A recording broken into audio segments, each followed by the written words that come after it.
This video was suggested by the legend, Emperor Tiger Star himself, so thank him for this disaster. The Dutch were quite fascinating in the early modern era. They started a war of independence against Spain, by that time the most powerful Christian state due to their American holdings. Quite surprisingly, Spain failed across 80 years of conflict to reassert their control, helped in large part by Spain's constant wars against most European great powers. Yet, perhaps most impressively, is that during this conflict, the Dutch would manage to develop the biggest trading network in Europe.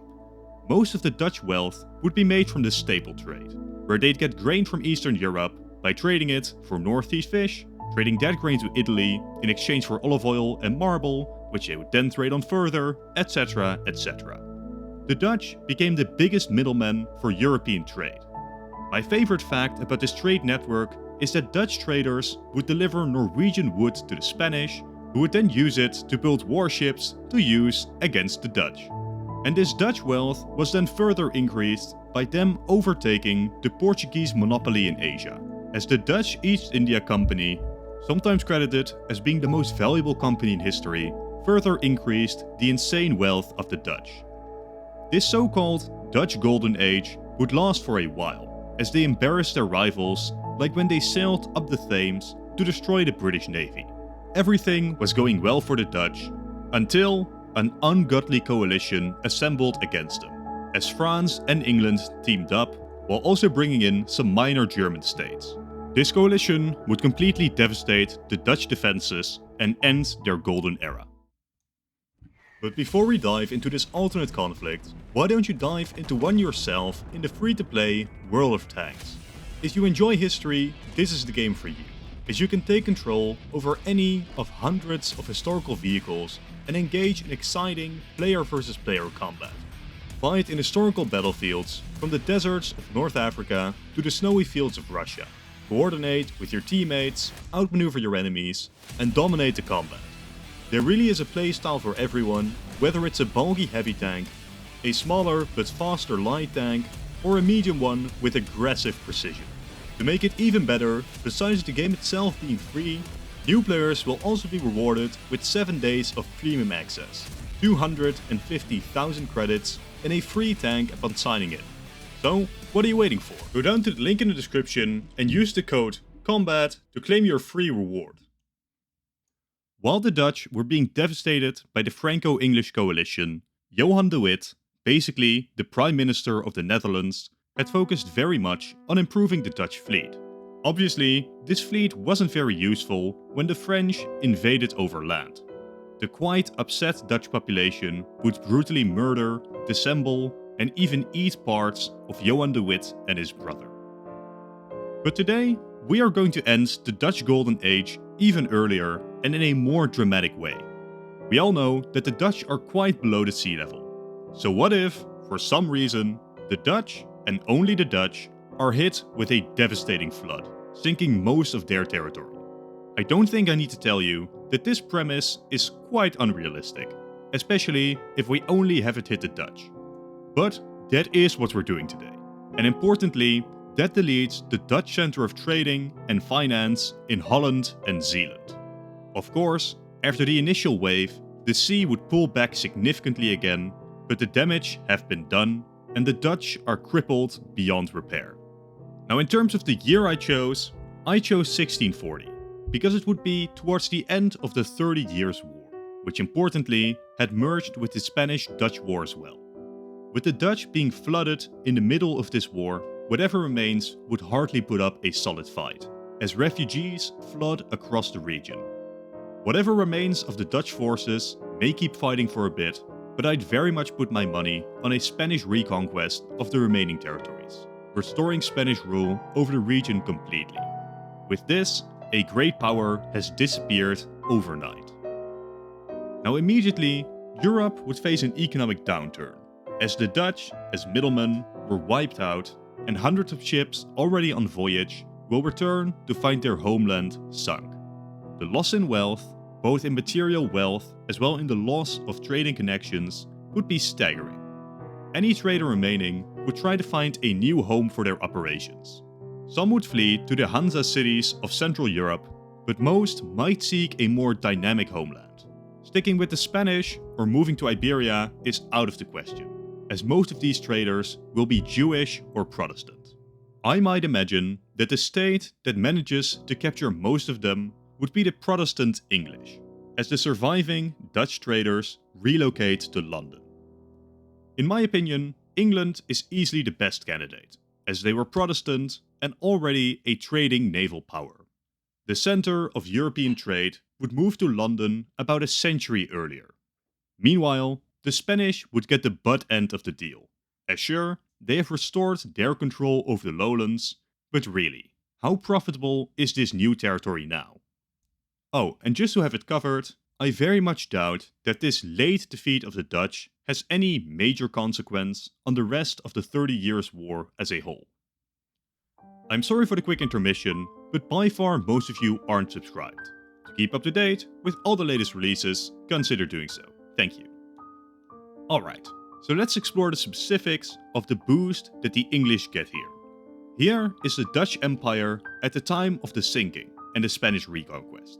The Dutch territories in Brazil will likely be regained by the Portuguese, but the colony of New Holland likely passes to the British, as they are the only established empire capable of supplying and defending the now orphaned colony. Way more importantly though, the Dutch East India Company might just seek refuge with the British, who take control over Asian trade far earlier than in our timeline. But before we discuss the geopolitical, let's discuss some cultural effects. A nation had just been completely wiped off the face of the earth.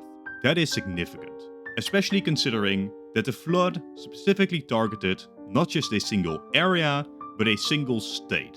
There is just no logical or scientific reason to specifically target the Netherlands. I mean, if the Belgians were wiped off the map, everyone would understand, even in this time period, but why the Dutch?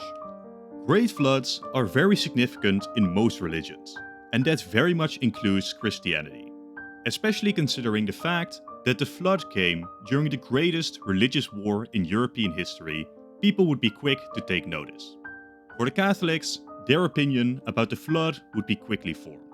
The godless Dutch were wiped out by an act of God, discrediting Protestantism greatly. Protestant realms across Europe might be shook, and we have quite a couple of major ones, as well as France and the Habsburgs having big Protestant minorities. Now imagine you're just a random Hungarian Protestant farmer hearing this news. I would imagine that converting you back to Catholicism would be far easier now. Now imagine the implication for world history if just one of these major kings decides to abandon Protestantism over this flood. Catholic Prussia, can you imagine? Now sadly, this is not something I can explore in too much detail in this video, considering we don't know if or which king would follow this course, but it is very much something to keep in mind as a possibility.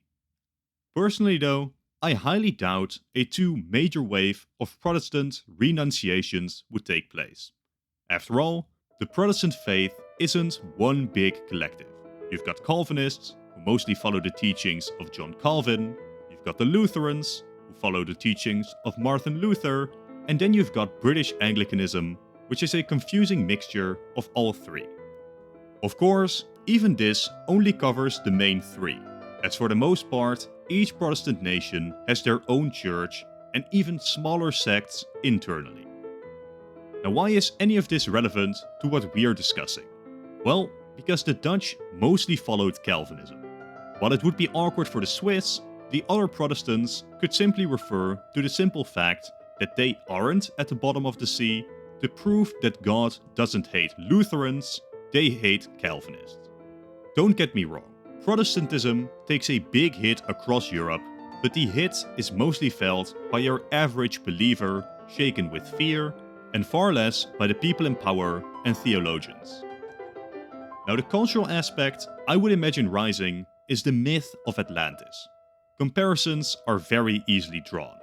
Both states were major maritime powers, rich and technologically advanced. But they were then flooded after losing the favor of their gods.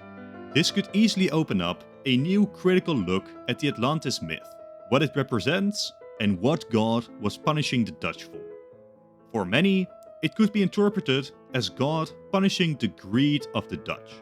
After all, they were early adopters of capitalism and they were very wealthy as a nation.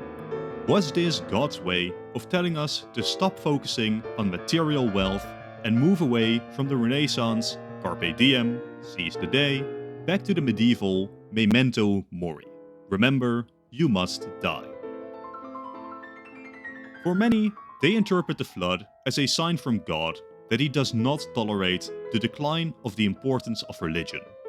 Live a proper life of religion or face the consequences. I imagine that the focus will be different per region and per religion, as the Protestants might focus on the greed aspect of the tale, while the Catholics might focus on the punishment of God aspect.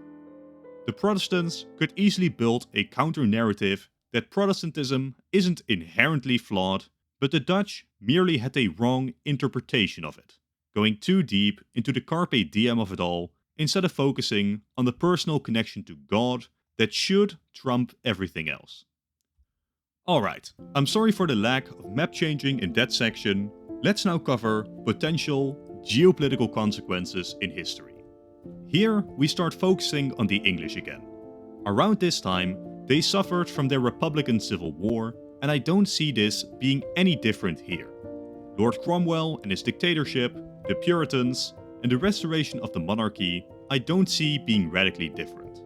But then we skip ahead a couple of years to the time of the Glorious Revolution. The Catholic James II was looking likely to cement a Catholic ruling dynasty on the English throne, and for most nobles, that was a no-go.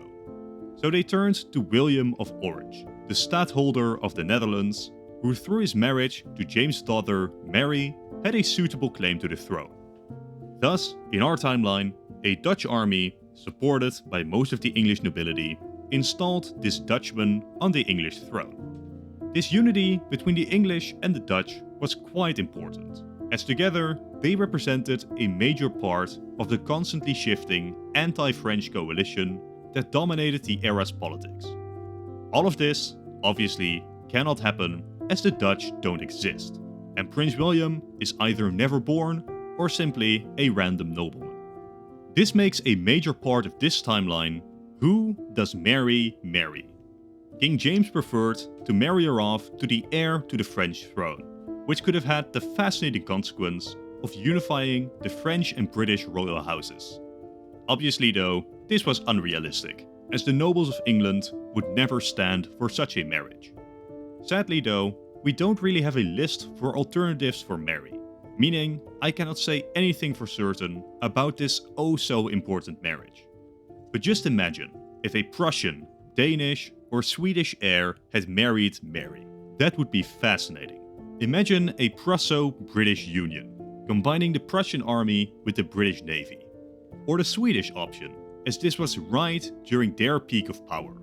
British gold and ships might have just been enough to keep the Swedish Empire intact, and with it, keep the Russian Empire down.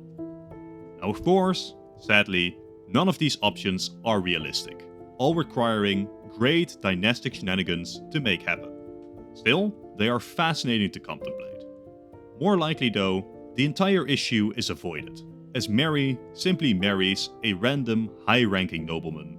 Who he is doesn't really matter, as long as he is a Protestant. It is highly unlikely that Mary happens to marry the heir to any of the major Protestant states. Now, with the lack of William of Orange, it is quite possible that the Glorious Revolution never takes place, and the removal of James II from power is a far bloodier affair, though I have very little faith in his survival in any such conflict. But what matters more at this stage is the balance of power. This is the time of Louis XIV, where France is continually bashing their head against the other European powers and expanding.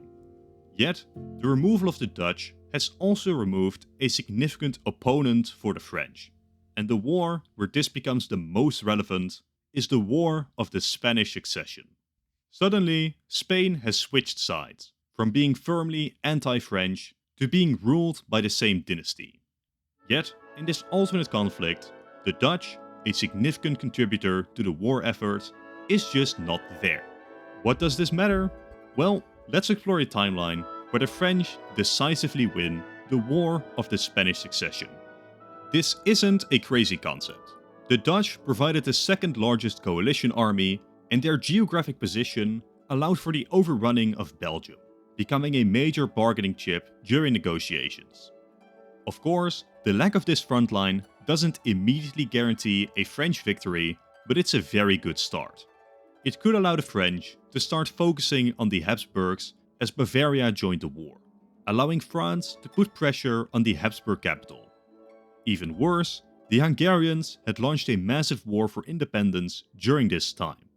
Give the French a couple of lucky battles during these early stages of the war, and they might very well bully the Habsburgs into backing off.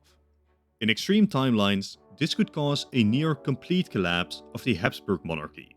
But even in the less extreme ones, the complete, undivided Spanish Empire would now be in the French sphere of influence. While a full union of the two states would not be a likely prospect, and just this is not enough to guarantee French hegemony over Europe, it sure does come very close. Perhaps more important than the strengthening of Spain though, is that the Habsburgs don't get strengthened by gaining the lowlands and Italian territories. By this point, the Habsburgs were very clearly in decline, and it wouldn't take much for France to tip the balance of power in Europe completely. Now alternatively though, it is not unthinkable that, much like in our timeline, a coalition of the independent states of Europe, very unhappy about the idea of a rising France, managed to fight the French into a stalemate, with the Austrians still taking much of the Spanish inheritance, including the lowlands. In such a timeline, the balance of power is roughly the same as in our timeline, except Britain is far, far wealthier much earlier. Over the past decades, the British have taken the Dutch position in Indonesia, and much like in our timeline, they are now turning their eyes on India. A little fun fact here is that Portugal would likely retain their position in Sri Lanka, as they were allied to the British and the Dutch aren't there to seize it. Anyways, if, like in our timeline, the British and the French enter competition over North America, which Britain wins, as well as both powers getting involved in India, and Britain wins here too, the power that Britain is starting to amass is mind-boggling. This version of the scenario might look like our timeline, but Britain is so much more powerful. If they truly establish themselves in both India and Indonesia, their sheer monopoly over Asia is terrifying. Even if nothing else would have changed about the British Empire, the monopoly on all things Asia is insanely lucrative. Should such a scenario occur, and the British manage to keep the French down, no other European state could even come close. Once Britain locks down naval supremacy, it's over for all the other states. Where the Dutch had made the classic mistake of not being located on an island, making them vulnerable to land invasion, the British don't have such weaknesses.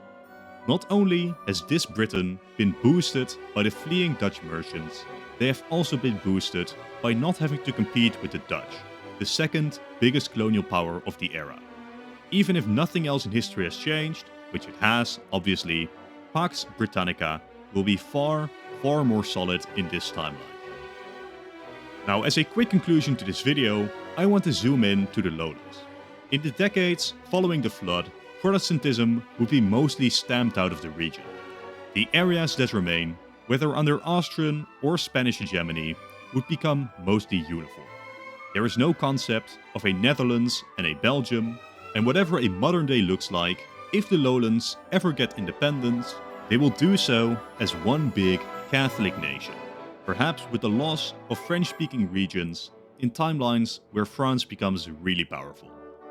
Interestingly, about these alternate states, compared to our Belgium, is that French is never promoted as the main language of the state like they tried in ours, as the Dutch speakers would have such an overwhelming edge over the unified state.